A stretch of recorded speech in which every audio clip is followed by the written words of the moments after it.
चलिए अगला न्यूमेरिकल देखते हैं। देखिए सिचुएशन क्या है, वही सिमिलर एक लिफ्ट जिसके अंदर एक पर्सन है और उसके हाथ में एक कॉइन है, ठीक है। और वो पर्सन उस कॉइन को क्या करता है, ड्रॉप करता है। और जब वो ड्रॉप कर रहा है ना, उस इंस्टेंट पर उसकी सरफेस से जो हाइट है वो हाइट आपको 16 मीटर गिवन है।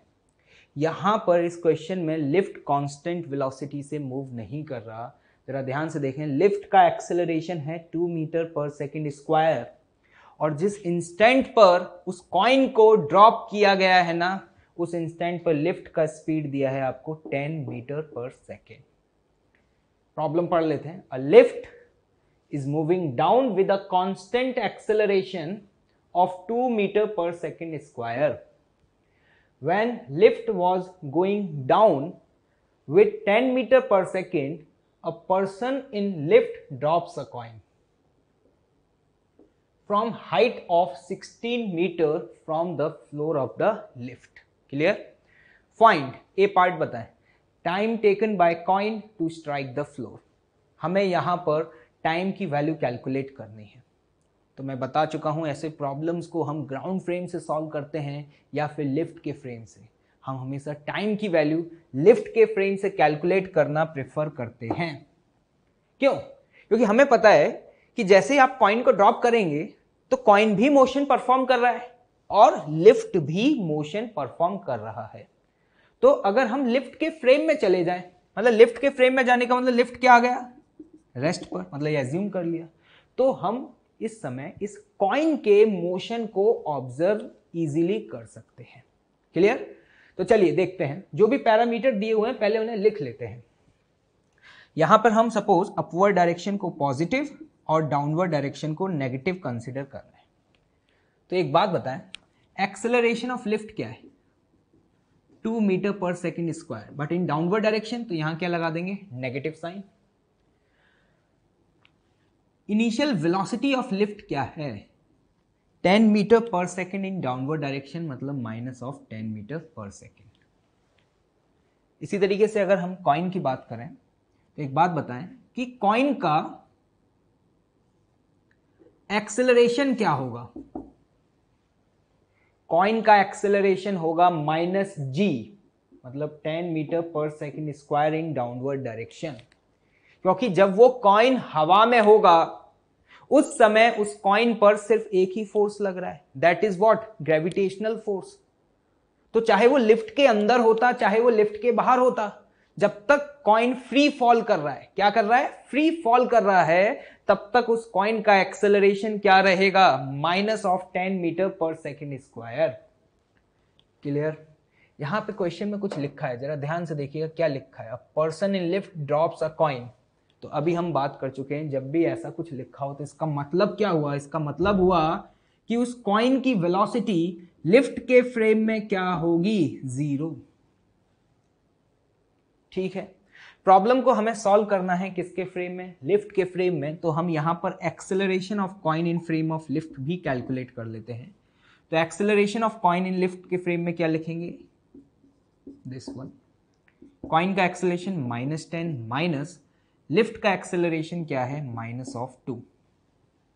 तो यहां से ये सॉल्व करने पर वैल्यू क्या आती है, -8 मीटर पर सेकेंड स्क्वायर। एक बात बताएं, लिफ्ट के फ्रेम में जब कॉइन को ड्रॉप किया तो स्ट्राइक करने के लिए इसे कितना नीचे आना पड़ा, 16 मीटर।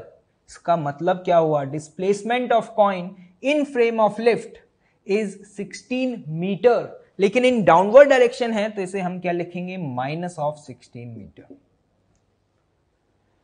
डिस्प्लेसमेंट है, एक्सेलरेशन है और वेलोसिटी है इन frame of lift. Time find करना है, किस इक्वेशन को यूज करें, सेकेंड इक्वेशन ऑफ मोशन। तो जरा ध्यान से देखिएगा, S equals to ut plus half AT square, लेकिन ये सारी इक्वेशन किसके फ्रेम में लगाने जा रहे हैं, इन फ्रेम ऑफ लिफ्ट। तो लिफ्ट के फ्रेम में डिस्प्लेसमेंट कितना है, -16, वेलोसिटी क्या है, 0, तो ये टर्म 0 हो जाएगा, plus half A acceleration -8 into T square. तो देखिए सॉल्व करके क्या आ रहा है, 2 से -8 कैंसिल आउट, तो यहां से टी स्क्वायर की वैल्यू आती है 4, मतलब t is equal to 2 seconds. Clear? मतलब t बराबर 2 सेकेंड्स पर ये कॉइन इस लिफ्ट की सरफेस से क्या करेगा? स्ट्राइक करेगा। अब नेक्स्ट पार्ट आते हैं, distance travelled by coin in the ground frame. अब हमसे पूछा जा रहा है कि ग्राउंड फ्रेम में इस कॉइन का कितना डिस्प्लेसमेंट हुआ, तो ये हम कैसे कैलकुलेट करें? तो देखिए बी पार्ट पर आते हैं। एक बात बताओ, क्या displacement of coin in frame of lift is equal to, मैं displacement of coin minus displacement of lift लिख सकता हूं? तो यहां से देख करके आपको समझ में आ रहा होगा कि displacement of coin is basically what? Displacement of coin in frame of lift plus displacement of lift.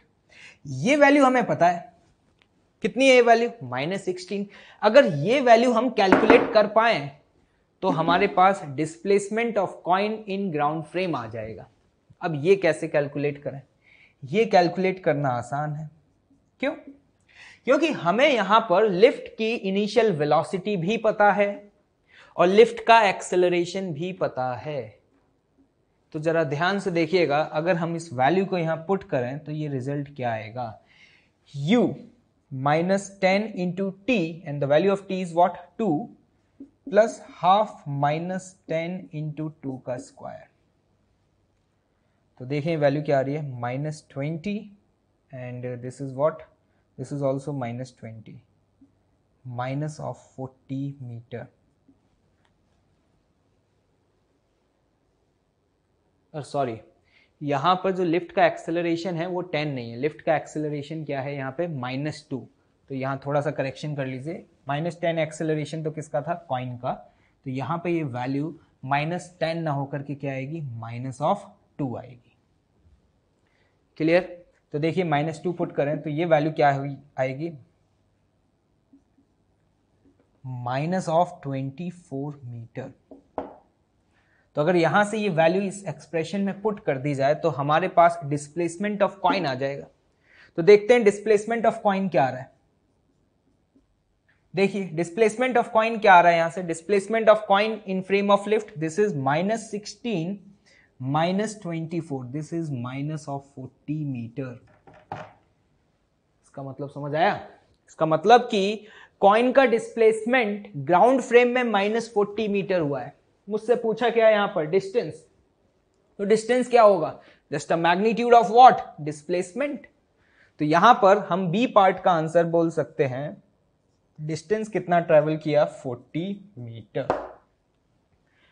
मतलब 2 सेकंड में ग्राउंड फ्रेम में ये कॉइन 40 मीटर नीचे आ जाएगा। क्लियर? ओके, चलिए अगला न्यूमेरिकल देखते हैं क्या है। वही सेम लिफ्ट के अंदर एक पर्सन है, लेकिन इस समय वो पर्सन उस कॉइन को अपवर्ड डायरेक्शन में प्रोजेक्ट करता है।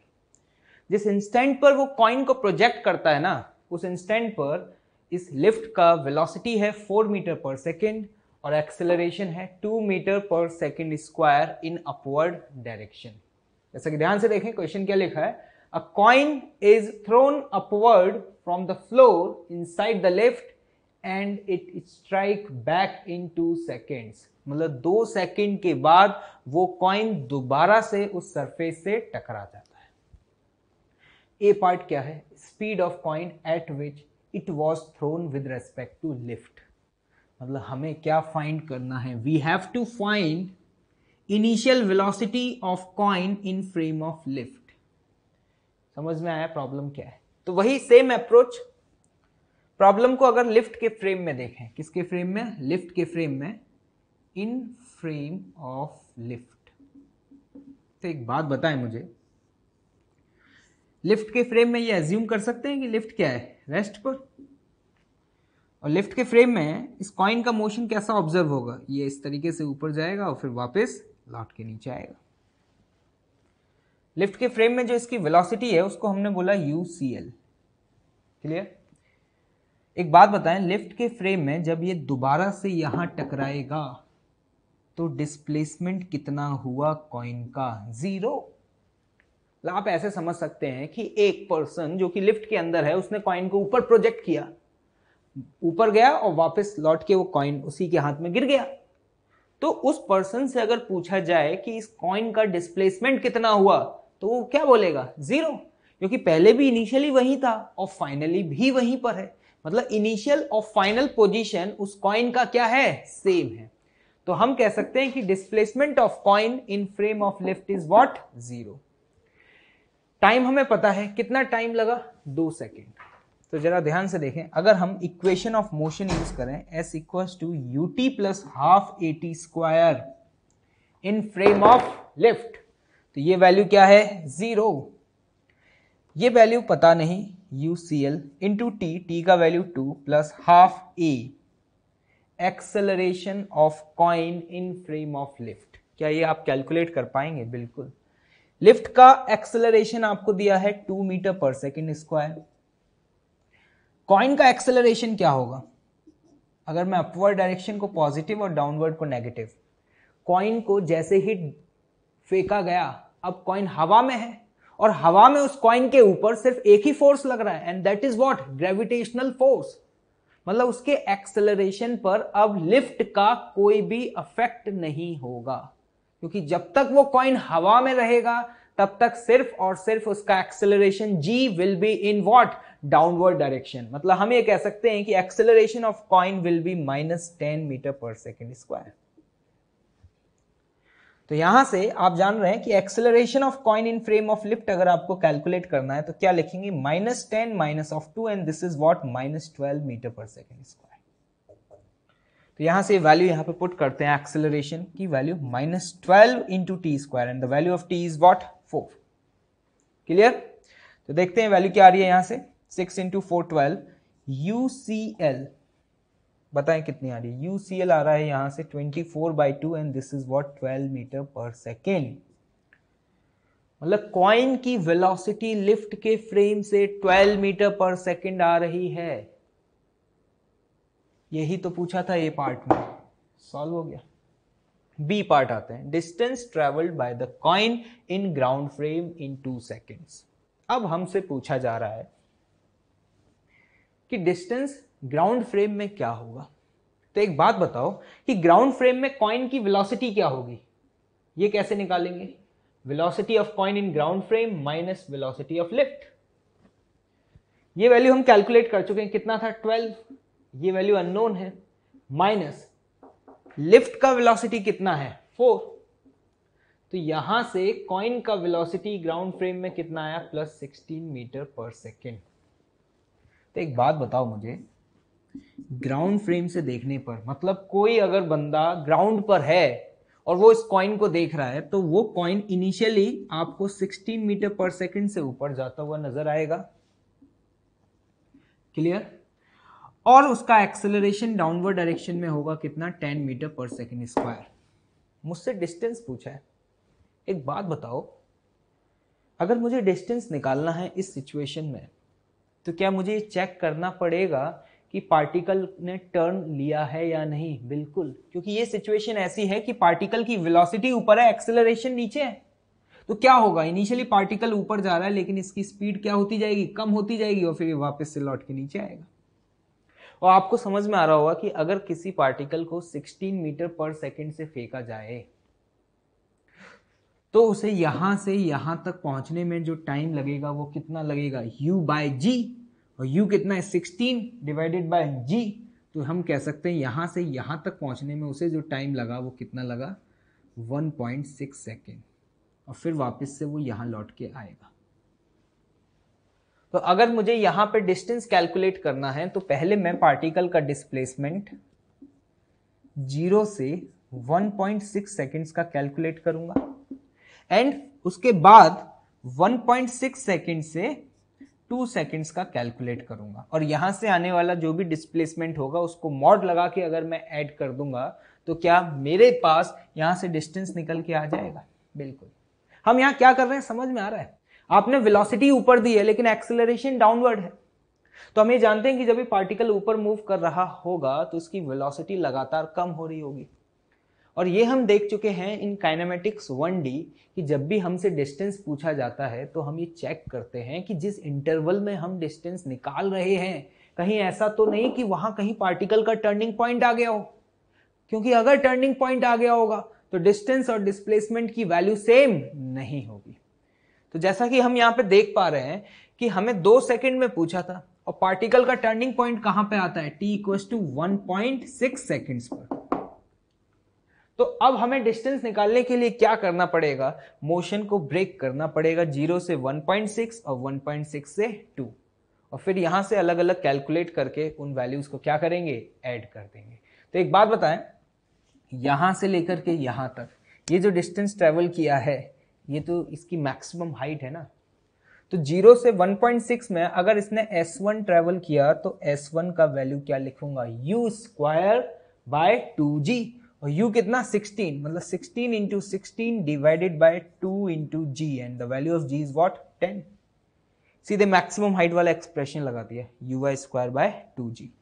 तो ये यहां से कितना आया 8, और ये वैल्यू अगर आप कैलकुलेट करें, this is also 8 and 5 and this is 64 by 5 and that is what 12.8 metre. अभी आंसर नहीं आया, अभी तो 0 से 1.6 के बीच का डिस्टेंस आया है। 1.6 से 2 कैलकुलेट करना है, तो हमें पता है कि इस पॉइंट पे वेलोसिटी 0 है, तो यहां से अगले 2 सेकेंड्स मतलब नेक्स्ट 0.4 सेकेंड की इंटरवल के लिए हम दोबारा से इक्वेशन ऑफ मोशन लगा दें। तो अगर मैं इस पॉइंट को A बोलता हूं और इस पॉइंट को B, तो A से B में अगर मैं इक्वेशन ऑफ मोशन का यूज करूंगा तो क्या लिखूंगा, ध्यान से देखिएगा, U A से B में U is the initial velocity, और टॉप मोस्ट पॉइंट पे वेलोसिटी क्या होती है 0, तो वो तो 0 हो जाएगा, half G into T square. Clear? तो यहां से ये वैल्यू आएगी आपकी कितनी 0.8 मीटर माइनस के,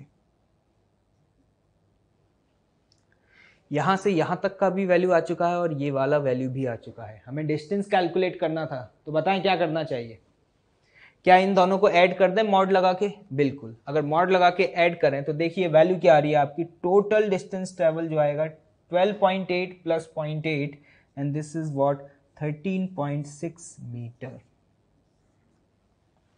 मतलब 2 सेकेंड में वो पार्टिकल ग्राउंड फ्रेम में कितना डिस्टेंस ट्रेवल करेगा, 13.6। क्लियर? चलिए एक और न्यूमेरिकल देखते हैं, देखिए क्या है। अ train is moving with 30 meter per second horizontally and a ball is thrown with 40 meter per second in upward direction with respect to the train. Analyze the motion of a ball in train and ground frame. देखिए situation क्या है, एक train, चलिए compartment consider कर लेते हैं। ये train horizontally move कर रही है, कितनी स्पीड से 30 मीटर पर सेकेंड से। ठीक, हमें मान लेते हैं कि ट्रेन का ये टॉप सरफेस है ना वो ओपन है, ठीक, और यहां पर एक पैसेंजर है, उस पैसेंजर के पास एक बॉल है, ठीक, और क्वेश्चन में लिखा हुआ है ball is thrown with 40 metre per second in upward direction with respect to the train. ये जो पैसेंजर है ना, ये इस बॉल को अपवर्ड डायरेक्शन में फेंकता है 40 मीटर पर सेकेंड से। एक्चुअली में ये जो वेलोसिटी है, ये कौन सी वेलोसिटी है, ध्यान से देखना, ये है velocity of ball in frame of train. अब हमसे क्या बोला जा रहा है, analyse the motion of a ball in train and ground frame. हमें यहां पे मोशन को एनालाइज करना है। एनालाइज मतलब हमें ये देखना है कि अगर हम ट्रेन के फ्रेम से और ग्राउंड फ्रेम से इस बॉल को देखते हैं तो इस बॉल का मोशन हमें कैसा दिखाई देगा। तो चलिए अभी हम बात कर लेते हैं इन फ्रेम ऑफ ट्रेन, ठीक है, इन ट्रेन फ्रेम। तो देखो आपको देख करके समझ में आ रहा है कि ट्रेन के फ्रेम में अगर हम बात करें तो इस बॉल को अपवर्ड डायरेक्शन में फेंका गया। तो अगर कोई पैसेंजर जो ट्रेन के अंदर बैठा हुआ है वो इस बॉल को देखेगा तो इस बॉल का पता है मोशन कैसा दिखाई देगा, motion under gravity 1D motion, कि बॉल सीधा ऊपर गया और वापस लौट करके नीचे आ गया। लेकिन अगर यही मोशन ग्राउंड फ्रेम से ऑब्जर्व किया जाए, इन ग्राउंड फ्रेम, तो ये मोशन कैसा दिखाई देगा। अब देखना ग्राउंड फ्रेम में उसकी वेलोसिटी अपवर्ड डायरेक्शन में नहीं आएगी। क्यों? एक बात बताओ, ये 30 मीटर पर सेकंड किसकी वेलोसिटी है? ट्रेन की। ये क्या लिखा हुआ है? Velocity of ball in frame of train, velocity of ball in frame of train. इसे मैं क्या लिख सकता हूं? Velocity of ball minus velocity of train. इस एक्सप्रेशन से अगर इस वेलोसिटी ऑफ ट्रेन को इधर ले आए तो यहां पे मैं बोल सकता हूं velocity of ball is what? Velocity of ball in frame of train plus velocity of train. देखें ध्यान से क्या किया, इस एक्सप्रेशन को यहां ले आए तो हमारे पास फाइनली मतलब ग्राउंड फ्रेम में बॉल की जो वेलोसिटी होगी ना, वो वेलोसिटी मैं कैसे लिख सकता हूं? बॉल की वेलोसिटी ट्रेन के फ्रेम में प्लस ट्रेन की वेलोसिटी। अब ध्यान से देखना, ट्रेन आगे जा रहा है और ये ऊपर है, तो अब मैं ये कह सकता हूं कि ग्राउंड फ्रेम से देखने पर मुझे वेलोसिटी के दो कंपोनेंट दिखाई देंगे, एक 40 ऊपर और हॉरिजॉन्टल डायरेक्शन में कितना दिखाई देगा? 30। तो इन दोनों का रिजल्टेंट इसी डायरेक्शन में आएगा कुछ। तो इसका मतलब क्या हुआ कि अगर कोई बंदा ग्राउंड से ऑब्जर्व कर रहा है ना, तो ये बॉल उसे कैसे जाते हुए दिखाई देगा? इस तरीके से, क्योंकि ग्राउंड फ्रेम में इसकी वेलोसिटी हॉरिजॉन्टल सरफेस के साथ थीटा एंगल पर आएगी। वो थीटा हम कैलकुलेट भी कर सकते हैं, ठीक है।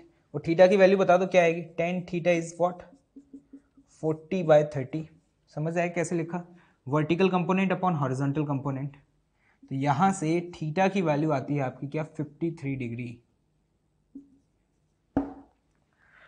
मतलब अगर कोई पर्सन ग्राउंड से देखेगा तो ये बॉल मुझे कैसा मोशन परफॉर्म करता हुआ दिखाई देगा? प्रोजेक्टाइल मोशन परफॉर्म करता हुआ दिखाई देगा, क्योंकि ग्राउंड फ्रेम में वेलोसिटी के दो कंपोनेंट होंगे। 40 तो होगा ही होगा, लेकिन ग्राउंड से देखने पर ट्रेन वाली ये वेलोसिटी भी क्या हो जाएगी? ऐड हो जाएगी। तो प्रोजेक्टाइल में ना इस टाइप के भी प्रॉब्लम्स पूछे जा सकते हैं। जैसे कि अभी इसी प्रॉब्लम में आपसे पूछा जा सकता था कि बताएं उसका time of flight, maximum height या रेंज का वैल्यू क्या होगा। तो आप इजीली कैलकुलेट कर सकते हैं, क्योंकि आपको यहाँ पे देख करके समझ में आ रहा है कि ux का वैल्यू 30 है और जो uy है, uy का वैल्यू क्या है? 40। अगर आपको ux और uy पता है तो इन दैट सिचुएशन आप time of flight, maximum height और रेंज का वैल्यू कैलकुलेट कर सकते हैं। क्लियर? तो यहां से हमें क्या समझ में आया कि अगर कोई पैसेंजर ट्रेन में बैठा हुआ है तो उसे बॉल वर्टिकली ऊपर जाता हुआ दिखाई देगा और फिर नीचे आता हुआ दिखाई देगा, और अगर कोई ग्राउंड फ्रेम से देख रहा है तो ग्राउंड फ्रेम से ये उसे प्रोजेक्टाइल मोशन करता हुआ दिखेगा। क्लियर? ओके, चलिए एक और न्यूमेरिकल देखते हैं। देखिए प्रॉब्लम पढ़ें क्या है। A ball is projected with a 30√2 metre per second at 45 degree from horizontal with respect to the train which is traveling with 10 meter per second as shown।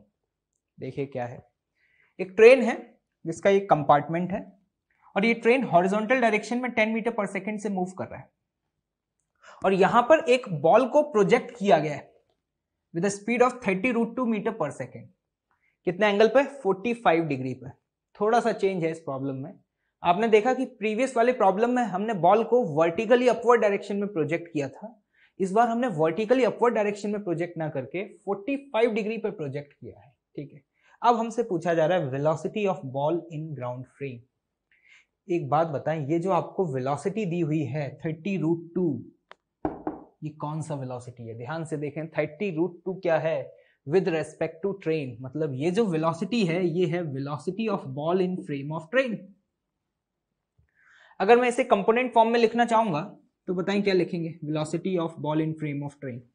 अगर मैं इसको y और इसे x एक्सिस कंसीडर करूं तो 30√2 cos 45, तो horizontal component 30 और vertical component भी 30। तो मैं यहां पे लिख सकता हूं 30i cap plus 30j cap, और वेलोसिटी ऑफ ट्रेन क्या लिखेंगे? 10i कैप, क्योंकि आगे के डायरेक्शन में जा रहा है तो एक्स एक्सिस के अलोंग ये डायरेक्शन क्या है? पॉजिटिव, और सिमिलरली अपवर्ड डायरेक्शन भी पॉजिटिव। फर्स्ट पार्ट में क्या पूछा है? Velocity of ball in the ground frame, कि ग्राउंड फ्रेम में बताओ बॉल की वेलोसिटी क्या होगी। तो ये अभी हम एक्सप्रेशन देख चुके हैं। Velocity of ball in ground frame आप कैसे लिख सकते हैं? Velocity of ball in frame of train plus velocity of train.